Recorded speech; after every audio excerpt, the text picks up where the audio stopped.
Hello guys, তোমরা কেমন আছো বলো? আমি ভালো আছি। দেখো আজকে রাস্তার দিকে চলে এসেছি, রাস্তার দিকে সুবির কাছে এসেছি, ক্যামেরাটা ঘুরালাম, চুপচাপ হয়ে গেল। তারপরে দেখো সুবির কুড়া ধরে একটা ঘাস পাতা পাতা এনে কাদা বাড়িতে এসে খরগোশটায় খেতে দিচ্ছে, দেখো যাই না কো। তারপরে বাড়িতে গেলাম, বাড়িতে এসে দেখি আমার ভাই এখানে খেলা করছে। তারপরে দেখো আমি এখানে, চলো বাড়ির দিকে ঢুকি, দেখি কে কে আছে বাড়ির মধ্যে এখন। দেখো তারপরে আমি বাড়িতে সাইকেলটা একটু মুছছিলাম, তখনই সুবির আমাকে ডাকতে চলে এসেছিল। দেখো আর আমার ভাই স্কুলে যাওয়ার জন্য কাঁদছে, শুধু বলছে স্কুলে যাবো। তারপরে আমি চলে এসেছিলাম সুবিধা বাড়িতেও ডাকতে ছিল, তার জন্য ছাদের মধ্যে এসে এখন একটু গান ফান শুনবো,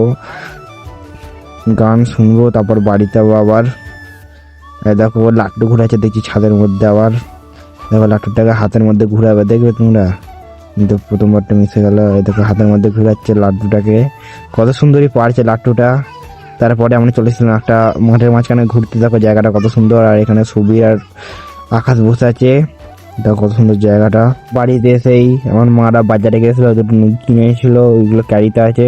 ওইটাকে এখন আমি সেলাই দিতে যাচ্ছি। তারপরে এখানে এসে দেখছি দোকানটা বন্ধ, তাই আর আমি আবার কি করবো, তাই জন্য আমি এখন আবার বাড়ি চলে এলাম।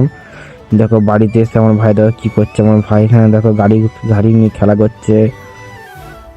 তারপরে চান করে আমি এখন ভাত কিনছি, কি রান্না হয়েছে দেখাচ্ছি, চলো আজকে দেখবে কি রান্না হচ্ছে। এখানে হয়েছে আমাদের মাছের ঝাল আর ভাত। এবার বিকেল টাইমে চলেছিলাম মাঠের মধ্যে, দেখো এখানে মাছ ধরা হচ্ছে, এটাই দেখতেছিলাম। দেখেছো কত মাছ ধরেছে এরা, অনেকই মাছ। দেখো এখানে কত মাছ, দেখো ওখানে মাছগুলো তুলছে, দেখো কত মাছ।